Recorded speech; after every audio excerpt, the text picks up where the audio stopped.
ನಮಸ್ತೆ ಎಲ್ರಿಗೂ, welcome back to my YouTube channel. Gruhalakshmi ಯೋಜನೆಯ ಅಪ್ಡೇಟ್ಗೆ ತಮ್ಮೆಲ್ಲರಿಗೂ ಕೂಡ ಆತ್ಮೀಯವಾದ ಸ್ವಾಗತ. ಗೃಹಲಕ್ಷ್ಮಿ ಯೋಜನೆಯ 26ನೇ ಕಂತಿನ ಹಣದ ಜೊತೆಗೆ ಈ ಒಂದು ಫಲಾನುಭವಿಗಳಿಗೆ 4,000 ರೂಪಾಯಿ ಹಣ ಕೂಡ ಜಮಾ ಆಗುತ್ತೆ. ಹಾಗಾದ್ರೆ 4,000 ರೂಪಾಯಿ ಹಣ ಯಾವ ಒಂದು ಫಲಾನುಭವಿಗಳಿಗೆ ಜಮಾ ಆಗುತ್ತೆ ಅದ್ರ ಬಗ್ಗೆ ಸಂಪೂರ್ಣವಾದಂತಹ ಮಾಹಿತಿಯನ್ನು ತಿಳಿಸ್ಕೊಡ್ತೀನಿ.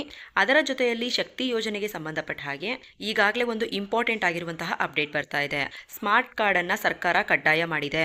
ಏನಕ್ಕಾಗಿ ಆ ರೀತಿಯಾಗಿ ಕಡ್ಡಾಯ ಮಾಡಿದೆ, ಮತ್ತೆ ಸ್ಮಾರ್ಟ್ ಕಾರ್ಡ್ ಅನ್ನ ಯಾವ ಮಹಿಳೆಯರು ಪಡ್ಕೋಬೇಕು, ಅದರ ಜೊತೆಯಲ್ಲಿ ಶಕ್ತಿ ಯೋಜನೆಯ ಮುಖಾಂತರ ಏನು ಬಹಳಷ್ಟು ಮಹಿಳೆಯರು ಓಡಾಟವನ್ನ ಮಾಡ್ತಿದ್ದಾರೆ, ಪ್ರಯಾಣವನ್ನ ಮಾಡ್ತಾ ಇದ್ದಾರೆ, ಅವರೆಲ್ಲರೂ ಕೂಡ ಕಡ್ಡಾಯವಾಗಿ ಸ್ಮಾರ್ಟ್ ಕಾರ್ಡ್ನ ಇನ್ನು ಮುಂದೆ ಪಡ್ಕೊಳ್ಳೇಬೇಕು.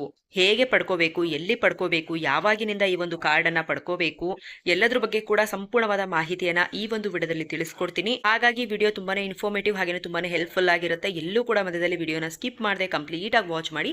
ಕಂಪ್ಲೀಟ್ ಆಗಿ ವಾಚ್ ಮಾಡಿದ್ರೆ ಮಾತ್ರ ನಿಮಗೆ ಸಂಪೂರ್ಣವಾದಂತಹ ಮಾಹಿತಿ ಸಿಗುತ್ತೆ. ಹಾಗಾದ್ರೆ ಬನ್ನಿ ವಿಡಿಯೋ ಶುರು ಮಾಡೋಣ. ವಿಡಿಯೋ ಶುರು ಮಾಡೋದಕ್ಕಿಂತ ಮುಂಚೆ ನೀವೇನಾದ್ರೂ ಫಸ್ಟ್ ಟೈಮ್ ನಮ್ಮ ಚಾನಲ್ನ ಭೇಟಿ ಕೊಟ್ಟಿದ್ರೆ, ಇನ್ನೂ ಕೂಡ ಚಾನಲ್ಗೆ ಸಬ್ಸ್ಕ್ರೈಬ್ ಮಾಡ್ಕೊಂಡಿಲ್ಲ ಅಂತಂದ್ರೆ ಚಾನಲ್ಗೆ ಸಬ್ಸ್ಕ್ರೈಬ್ ಮಾಡ್ಕೊಳ್ಳಿ. ಹಾಗೆ ವಿಡಿಯೋಗೊಂದು ಲೈಕ್ ಕೊಟ್ಬಿಟ್ಟು ವಿಡಿಯೋ ನೋಡೋದಕ್ಕೆ ಶುರು ಮಾಡಿ. ಮೊದಲನೇದಾಗಿ ನೋಡಿ, ಶಕ್ತಿ ಯೋಜನೆ ಬಗ್ಗೆ ನಿಮಗೆ ಮಾಹಿತಿನ ತಿಳಿಸ್ಕೊಟ್ಬಿಡ್ತೀನಿ. ನೋಡಿ, ಶಕ್ತಿ ಯೋಜನೆಗೆ ಸಂಬಂಧಪಟ್ಟಂತೆ ಏನು ಮಹಿಳೆಯರು ಆಧಾರ್ ಕಾರ್ಡ್ ಅನ್ನ ತೋರಿಸ್ಬಿಟ್ಟು ಸರ್ಕಾರಿ ಬಸ್ಗಳಲ್ಲಿ ಉಚಿತ ಪ್ರಯಾಣವನ್ನ ಮಾಡ್ತಾ ಇದ್ರು, ಓಡಾಟವನ್ನ ಮಾಡ್ತಾ ಇದ್ರು, ಇನ್ನು ಮುಂದೆ ಅವರೆಲ್ಲರೂ ಕೂಡ ಸ್ಮಾರ್ಟ್ ಕಾರ್ಡ್ ಅನ್ನ ಬಳಸಿಕೊಂಡು ಪ್ರಯಾಣವನ್ನ ಮಾಡಬೇಕಾಗತ್ತೆ. ಆಧಾರ್ ಕಾರ್ಡ್ ಆಗ್ಲಿ, ವೋಟರ್ ಐಡಿ ಆಗ್ಲಿ, ಇದು ಯಾವುದನ್ನು ತೋರಿಸಿದ್ರು ಕೂಡ ಉಚಿತವಾಗಿ ಪ್ರಯಾಣವನ್ನ ಬಸ್ ನಲ್ಲಿ ಮಾಡೋದಕ್ಕೆ ಸಾಧ್ಯ ಇಲ್ಲ. ಇದನ್ನ ನಾವು ಹೇಳ್ತಿಲ್ಲ, ಸ್ವತಃ ಸರ್ಕಾರ ಮತ್ತೆ HK ಪಾಟೀಲ್ ಅವರು ಸಹ ತಿಳಿಸ್ತಾ ಇದ್ದಾರೆ.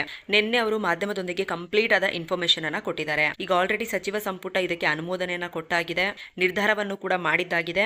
ಇನ್ನ ಅಧಿಕೃತವಾಗಿ ಎಲ್ಲಾ ರೂಪರೇಷೆಗಳು ಕೂಡ ರೆಡಿ ಆಗಿದೆ. ಇನ್ನು ಅಧಿಕೃತವಾಗಿ ಚಾಲನೆಯನ್ನ ಕೊಡೋದೊಂದು ಬಾಕಿ ಇದೆ. ಓಕೆನಾ? ಹಾಗಾಗಿ ಶಕ್ತಿ ಯೋಜನೆಯ ಫಲಾನುಭವಿಗಳು ಯಾರ್ಯಾರಿದ್ದೀರಾ, ಬಸ್ನಲ್ಲಿ ಓಡಾಟ ಮಾಡುವಂಥವ್ರು, BMTC ಆಗಿರ್ಬೋದು ಅಥವಾ KSRTC ಬಸ್ಗಳಲ್ಲಿ ಓಡಾಡೋರಾಗಿರ್ಬೋದು, ಕಡ್ಡಾಯವಾಗಿ ನೀವು ಸ್ಮಾರ್ಟ್ ಕಾರ್ಡ್ ಅನ್ನ ಹೊಂದಿರಬೇಕಾಗುತ್ತೆ. ಹಾಗಾದ್ರೆ ಸ್ಮಾರ್ಟ್ ಕಾರ್ಡ್ ಅನ್ನ ಯಾವಾಗಿಂದ ಇಶ್ಯೂ ಮಾಡುವಂತಹ ಸಾಧ್ಯತೆ ಇದೆ ಅಂತ ನೋಡೋದಾದ್ರೆ, ನಿಮ್ಗೀಗ ಎಲ್ಲವೂ ಕೂಡ ರೆಡಿ ಇದೆ. ಮಾರ್ಚ್ ಅಥವಾ ಏಪ್ರಿಲ್ ತಿಂಗಳಲ್ಲಿ ಸ್ಮಾರ್ಟ್ ಕಾರ್ಡ್ ಅನ್ನ ರಿಲೀಸ್ ಮಾಡುವಂತಹ ಸಾಧ್ಯತೆ ಇದೆ. ನೀವು ಆನ್ಲೈನ್ ಅಲ್ಲೂ ಸಹ ಅರ್ಜಿಯನ್ನು ಹಾಕೊಳ್ಳುವಂತಹ ಅವಕಾಶವನ್ನ ಮಾಡಿಕೊಡ್ತಾರೆ. ಮತ್ತಿಲ್ಲ ಅಂತಂದ್ರೆ ಡಿಪೋಗಳಲ್ಲೂ ಕೂಡ ಕೊಡುವಂತಹ ಸಾಧ್ಯತೆ ಇರುತ್ತೆ. ನೋಡ್ಬೇಕು ಎಲ್ಲಿ ಕೊಡ್ತೀವಿ ಅಂತ ಇನ್ನೂ ಕೂಡ ಹೇಳಿಲ್ಲ. ನೀವು ಗ್ಯಾರಂಟಿ ಸ್ಕೀಮ್ಗಳಿಗೆಲ್ಲ ಹೇಗೆ ಅಪ್ಲೈ ಮಾಡ್ತಾ ಇದ್ರಿ ನೋಡಿ, ಗೃಹಲಕ್ಷ್ಮಿ ಯೋಜನೆಗಾಗಿರ್ಬೋದು, ಗೃಹ ಜ್ಯೋತಿ ಯೋಜನೆಗಾಗಿರ್ಬೋದು, ಅದೇ ರೀತಿಯಾಗಿ ನೀವು ಶಕ್ತಿ ಯೋಜನೆಗೂ ಸಹ ಸ್ಮಾರ್ಟ್ ಕಾರ್ಡ್ ಅನ್ನ ಪಡ್ಕೊಳ್ಳಿಕ್ಕೆ ಆನ್ಲೈನ್ ಅಲ್ಲೇ ಅಪ್ಲೈ ಮಾಡಬೇಕಾಗತ್ತೆ ಅಂತ ಹೇಳ್ಬಿಟ್ಟು ಸಚಿವರು ಈಗ ಆಲ್ರೆಡಿ ಒಂದು ಮಾಹಿತಿಯನ್ನ ಕೊಟ್ಟಿದ್ದಾರೆ. ಮುಂದಿನ ದಿನಗಳಲ್ಲಿ ಏನಾದರೂ ಇದಕ್ಕೆ ಸಂಬಂಧಪಟ್ಟಂತೆ ಎಲ್ಲಿ ಸಿಗುತ್ತೆ ಈ ಒಂದು ಕಾರ್ಡು, ಯಾವಾಗಿಂದ ಈ ಒಂದು ಕಾರ್ಡ್ ಸಿಗುತ್ತೆ ಅಂತ ಹೇಳಿ ಅಧಿಕೃತವಾಗಿ ಒಂದು ದಿನಾಂಕವನ್ನ ನಿಗದಿಪಡಿಸಿಲ್ಲ. ಮಾರ್ಚ್ ಅಥವಾ ಏಪ್ರಿಲ್ ನಲ್ಲಿ ಸ್ಟಾರ್ಟ್ ಆಗುವಂತಹ ಸಾಧ್ಯತೆ ಇದೆ. ಸಚಿವ ಸಂಪುಟದಲ್ಲಂತೂ ಅನುಮೋದನೆ ಸಿಕ್ಕಾಗಿದೆ, ನಿರ್ಧಾರವನ್ನಂತೂ ಮಾಡಾಗಿದೆ. ಓಕೆನಾ? ಹಾಗಾಗಿ ಮಹಿಳೆಯರು ಇದಕ್ಕೆ ಸಂಬಂಧಪಟ್ಟಂತೆ ಅಲರ್ಟ್ ಆಗಿರಬೇಕು. ನಮ್ಮ ಹತ್ರ ಆಧಾರ್ ಕಾರ್ಡ್ ಇದೆ ಅಥವಾ ವೋಟರ್ ಐಡಿ ಇದೆ, ನಾವು ಇನ್ನು ಮುಂದೆ ಇದರಲ್ಲೇ ಓಡಾಡ್ತೀವಿ ಅಂದ್ರೆ ಖಂಡಿತವಾಗ್ಲೂ ಆಗೋದಿಲ್ಲ. ಯಾವಾಗಿನಿಂದ ಅಧಿಕೃತವಾಗಿ ಚಾಲನೆಯಲ್ಲಿ ಬರುತ್ತೆ ಅನ್ನೋದ್ರ ಬಗ್ಗೆ ಕಂಪ್ಲೀಟ್ ಆದ ಡೀಟೇಲ್ಸ್ ಅನ್ನ ಮುಂದಿನ ವಿಡಿಯೋದಲ್ಲಿ ತಿಳಿಸ್ಕೊಡ್ತೀನಿ.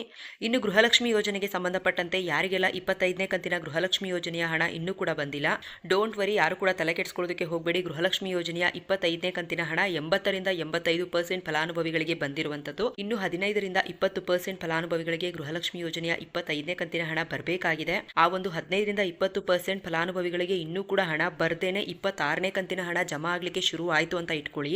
ಅಂತಹ ಒಂದು ಸಂದರ್ಭದಲ್ಲಿ 26ನೇ ಕಂತಿನ ಹಣ ಜಮಾ ಆಗುವಂತಹ ಸಂದರ್ಭದಲ್ಲಿ 25ನೇ ಕಂತಿನ ಹಣ ಪೆಂಡಿಂಗ್ ಇರುವಂತಹ 2,000 ಪ್ಲಸ್ ಅದ್ರ ಜೊತೆಗೆ 26ನೇ ಕಂತಿನ 2,000 ರೂಪಾಯಿ ಹಣ, ಟೋಟಲ್ ಆಗಿ 4,000 ರೂಪಾಯಿ ಹಣ ಜಮಾ ಆಗುತ್ತೆ. ಆದ್ರೆ ಎಲ್ಲಾ ಫಲಾನುಭವಿಗಳಿಗೂ ಅಲ್ಲ. ಓಕೆನಾ?